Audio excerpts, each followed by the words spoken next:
1억 2천만 원이면 33평 아파트 사네. 여기 어딘가 아세요? 세종이랍니다, 세종. 급락지 세종에서 보게 된 갭 투자. 세종시는 2021년이죠. 21년도에 가장 많이 오른 지역이 세종이었죠, 그죠? 그런데 2022년도에 가장 많이 떨어진 지역이 또 세종이기도 하죠. 자, 보시면 세종시가 이제 아파트 가격이 많이 떨어졌는가 봐요. 그러다 보니까는 전세가와 매매가가 별 차이가 안 나는 것 같아. 그러니까는 투자자들이 세종시로 달려가고 있는 것 같습니다.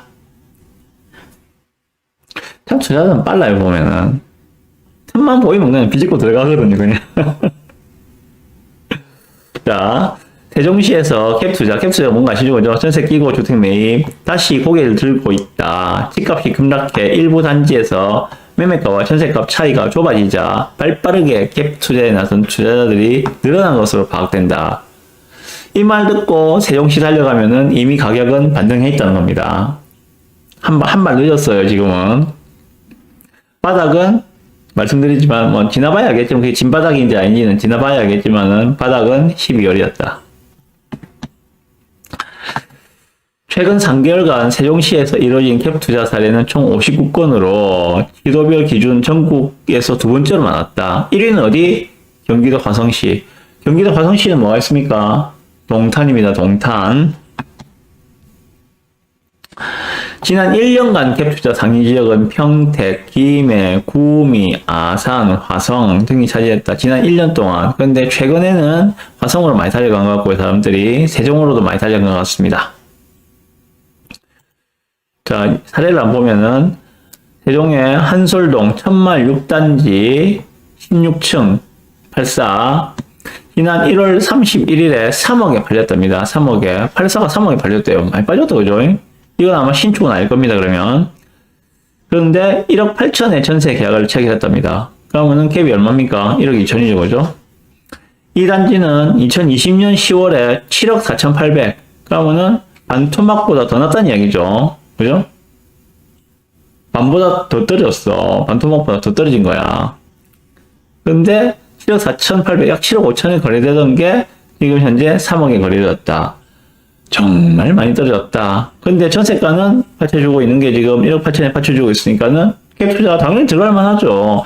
세종의 미래 가치는 매우 우수합니다. 세종의 미래 가치는 매우 우수합니다. 이 당시에 이제 7억 5천에 매매될 때, 그때는 전세 보증금이 약 2억 9천이었답니다. 2억 9천. 그래서 갭이 4억 5천이었다. 4억 5천은 크잖아, 그죠? 갭 투자 들어가기에는 너무 부담스러운 금액이었다. 그런데 지금은 매매가는 3억이고 전세가는 1억 8천이라서 1억 2천만 있으면 되니까는 투자자들이 막 뛰어가고 있다. 뭐 그런 이야기입니다. 그리고 같이 보실 거는 요거거든요. 인서울 꿈 이뤘어요. 서울 집값 빠지자 지방 부자는 웃었다. 상경투자, 서울에 투자하시는 서울 외 지역분들, 지방분들이 많다고 합니다. 넉 달 새 4배가 공충 뛰었답니다. 보시죠.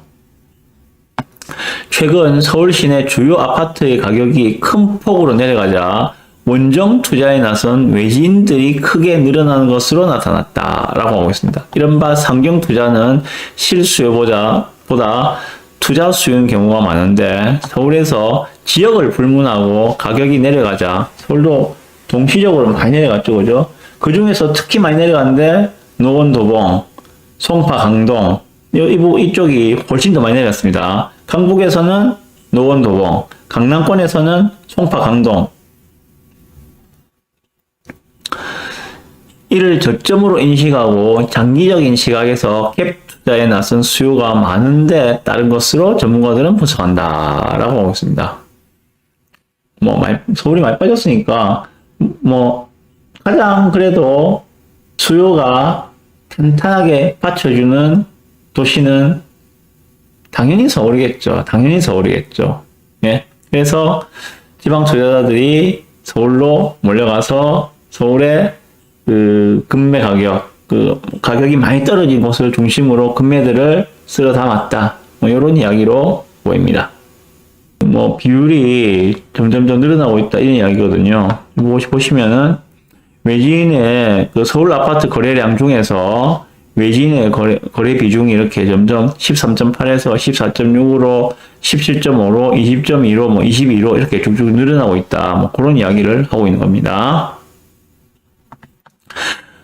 송파구의 한 공인중개사무소 대표는 한동안 뜸했던 지방의 매수 문의가 늘어나고 있다. 매수 가격을 정해놓고 가격이 맞는 급매물이 있으면 당장 계약을 위해 상경하겠다는 전화도 온다. 라고 하고 있습니다. 자, 이 두 개의 기사를 보고 제가 말씀드리고 싶은 코멘트를 말씀드리겠습니다. 일단 서울 쪽으로 들어오는 지방 투자자들이 늘고 있다는 건 내용. 그리고 세종시에서도 지금 갭 투자들이 들어오고 있다는 내용. 이렇게 기사 두 개를 말씀드렸는데 이런 것도 상당히 중요하거든요. 현재 투자자들은 지금 어디로 향하고 있는가 그것들을 볼 수 있는 그런 기사라서 말씀을 드리는 겁니다. 일단 대표적으로 서울, 당연하겠죠. 그거는 가장 수요가 단단하고 그 수요의 크기가 크다고 생각할 수 있는 도시가 서울이기 때문에, 그리고 세종은 정말 많이 빠졌거든요. 그렇기 때문에 세종으로도 지금 가고 있다라고 보셔도 될 것 같습니다. 자, 그렇다면 서울은 지금 현재 강남 3구 그리고 용산 4개죠, 그죠? 요 4개를 제외하고는 규제가 모두 풀려 있는 상태입니다. 맞죠? 한마디로 김해나 거제나 서울 뭐 노원구나 아니면 마포구나 뭐 다 이거 동등한 조건이에요, 이 말입니다. 조건 자체가 규제가 없어요, 거기는. 그렇다면 투자자들은 어디부터 먼저 검토를 할까? 김해나 거제를 검토할까요? 서울 마포구나 노원구를 검토할까요? 당연히 투자자들은 서울부터 먼저 검토를 하지 않겠는가? 그래서 서울이 먼저 반등이 나와도 서울이 먼저 반등이 나오지 않겠는가 하는 생각이 들고요. 그리고 이번 금리 급변기에 그죠? 전국이 동시에 폭락한 상황이었어요. 그런데 그 중에서도 전국 평균보다도 더 폭락한 데가 있습니다. 더 폭락한데 그거를 좀 말씀드리고 싶어서 요거는 KB에서 매월마다 발표하는 월간 시계열입니다. KB 월간 시계열. 그 중에서 매매 아파트 부분만 한정해서 좀 보여드리겠습니다. 이건 제가 만든 자료가 아닙니다. 이거는 KB에서 매월마다 월말에 발표하는 자료입니다. 일단 비교 시점을 2022년 1월달, 그러니까 1년 전이죠, 그죠? 1년 전, 작년 1월달부터 시작해서 올해 2월달까지 약 14개월입니다. 그죠? 14개월 기간 동안에 아파트 값이 어떻게 변동을 했는지에 대한 데이터를 좀 말씀을 드리고 싶습니다. 보시면. 잘 보이시죠? 모르겠는데, 보이시죠? 자, 이 14개월 동안 작년 1월달부터 올해 2월달까지 전국적으로 아파트 값 변동률은 마이너스 6.37%로 갑니다. 6% 정도 떨어졌다. 전국 평균이 그렇다는 이야기입니다. 그러면 이거보다 더 떨어진 거는 데도 있을 것이고 이거보다 덜 떨어진 데도 있겠죠. 보시면 서울 같은 경우에는 뭐 전국 평균이 마이너스 6.37이랬는데 서울은 평균이 마이너스 6.35, 거의 전국 평균과 거의 비슷합니다. 한 1년 2개월 동안 떨어진 게 6% 넘게 좀 떨어졌다. 그럼 그 중에서 더 많이 떨어지는 어디냐? 노원, 도봉이 좀 많이 떨어졌습니다. 얘들은 9% 이상 떨어졌죠, 그죠? 그리고 강남권에서는 강동구하고 여기 송파구하고가 좀 많이 떨어졌습니다. 얘들이 8%, 9%까지 떨어졌으니까요. 서울은 뭐 그냥 떨어졌어요. 기억해 놓으세요. 전국 평균은 마이너스 6.4%. 전국 평균은 마이너스 6.4%입니다. 자, 그러면 서울은 그렇다 치고 부산은 평균이 지금 마이너스 약 5%예요. 전국 평균보다 덜 떨어졌어요. 아시겠죠? 전국 평균보다 부산은 덜 떨어졌습니다. 많이 떨어진 게 아닙니다. 자, 그 중에서 그러면은 좀 많이 떨어진 데 어디냐? 부산 평균보다 많이 떨어진 데는, 자, 부산은 평균 4.95%, 5% 빠졌는데 5% 넘는 데가 어딘가 하면은 진구입니다. 부산 진구. 그리고 남구, 해운대구 제일 많이 빠졌어요. 해운대구 8.27%. 그리고 연제구 6.38, 수영구 7.5, 해운대가 탑입니다. 그죠? 그리고 강서구 있었네. 강서구 9.38%, 강서구. 사상구가 뭐세요? 사상구. 사상구는 부산이 뭐 해운대구 막 8%, 9% 떨어지고 있는 시기에 0.66% 떨어졌답니다. 거의 변동이 없죠. 떨어진 게 거의 없다는 이야기예요. 사상구 같은 경우에는. 사하구도 2%밖에 안 떨어졌어요. 많이 안 떨어졌죠, 그죠? 부산 평균보다도 훨씬 적게 떨어졌습니다. 대구는 뭐 말할 것도 없죠. 대구는 지금 평균이 약 10% 떨어졌습니다. 평균이. 전국 평균 6.5%보다도 훨씬 많이 떨어졌습니다. 대구는 뭐 완전히 막 거의 초상집 분위기고요. 인천도 평균적으로 10% 넘게 떨어졌습니다. 약 11%가 떨어졌어요. 전국 평균의 거의 2배가 떨어졌습니다. 연수구나 남동구가 특히 많이 떨어졌습니다. 그리고 광주나 대전은 빼고요. 울산 같은 경우에는 지금 평균적으로 4.85%, 전국 평균보다 적게 떨어졌죠. 부산하고 거의 비슷하죠, 그죠? 부산 평균하고. 근데 그 중에서도 중구가 좀 많이 떨어진 것 같아요. 울산은. 그리고 보시면은 자, 세종시 한번 보세요. 세종시는 지금 약 16%가 빠졌습니다. 전국 평균 6.5%가 빠졌는데 세종시는 16%가 빠졌어. 완전 거의 탑급이에요. 탑급. 전국에서도 탑급으로 많이 빠진 데가 세종입니다. 다음에 경기도에서 많이 빠진 데는 또 어딘가 하면은 수원 영통 약 17%가 빠졌어요. 17%가 많이 빠졌죠. 다음에 성남 한번 보실래요? 성남은 수정구, 중원구, 분당구 3개구가 있습니다. 분당구 같은 경우에는 4%밖에 안 빠졌어요. 마이너스 4%. 그런데 수정구와 중원구는 12% 가량 빠졌습니다. 분당구 많이 안 빠졌죠, 생각보다. 4%밖에 안 빠졌어요. 또 쭉 내려가서 보시면 경기도 광명시가 또 한 16% 빠졌습니다. 세종시와 거의 비슷하죠, 그죠? 제가 이제 정리하는 것 중에서 가장 크게 빠진 데는 세종, 그 다음에 광명, 그 다음에 수원, 영통, 그 다음에 수원, 영통, 광명, 이렇게 볼 수 있겠죠, 그죠? 또 쭉 내려봅시다. 그만큼 많이 빠진 데가 있는지. 경기도 화성, 동탄이라 말씀드렸죠, 그죠? 동탄도 그 정도 빠졌습니다. 자, 근데 작년에 오히려 오른 데도 있어요, 보면은. 강원도, 강릉 이런 데는 오히려 올랐어, 또, 보면은. 충청도 이런 데는 빠진 것도 거의 없고요, 보면, 그죠? 그리고, 전라북도도 좀 올랐어요, 보니까. 다른 도시는 다 빠졌다는데, 전라북도 전주 같은 경우에는 오히려 올랐어요. 전남은 좀 빠졌고, 경북도 약간 빠졌고요. 그렇게 많이 빠졌다고 하면 포항도 지금 3%가 채 안 돼요. 전국 평균보다도 훨씬 적게 빠졌어요. 그리고 마산은 오히려 오름으로 나옵니다. 최근에는 좀 빠졌는데 작년 초만 해도 마산이 안 밀렸거든요. 안 밀렸기 때문에 오히려 플러스가 나오고 있습니다. 성산구 좀 많이 빠진 걸로 보입니다. 6% 정도면 좀 많이 빠진 거예요. 그리고 거제 2% 빠졌고 김해 4% 빠졌고 그 정도입니다. 많이 빠졌다고 하는데 부산도 지금 얼마 안 빠졌어요. 보면은 전국 평균에 비한다면. 자, 다시 말씀드리지만 가장 많이 빠진 데가 어딘가 라고 했을 때 경기도 화성, 그리고 경기도 광명, 그리고 수원 영통, 그리고 세종, 요 4개가 15% 이상 빠진 데입니다.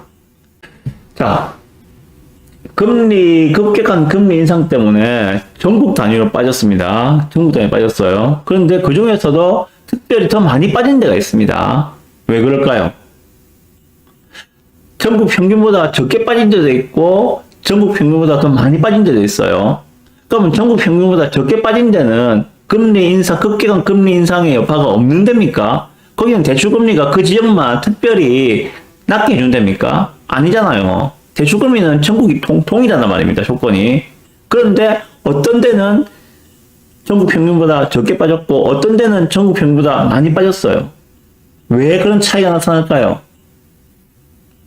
그 차이는 입주 물량에서 찾으셔야 됩니다. 입주 물량. 제가 방금 말씀드린 네 군데 지역이 있죠, 그죠? 세종, 광명, 수원 영통, 또는 어디였습니까? 화성 동탄. 이쪽은 입주 물량이 올해 정말 과다한 지역이었습니다. 그러다 보니까 펀치를 2방을 맞은 거야. 금리 인상 펀치 하나 맞았는데 입주 물량까지 폭탄이야. 그러다 보니까는 2배 이상이 빠진 거예요. 평균보다도. 그렇게 분석하시면 틀리지 않을 겁니다. 그런데 그럼 강서구는 그럼 왜 그렇게 많이 빠졌느냐? 이런 말씀을 하시고 싶겠죠, 그죠? 강서구는 지금 입주 물량이 많은 데는 아니거든요. 그런데 왜 그렇게 빠졌을까요? 강서구는 그 전에 테마주처럼 많이 올랐기 때문에 그렇습니다. 무슨 테마? 신공항 테마. 가덕 신공항 테마로 정말 미친듯이 올랐었거든요.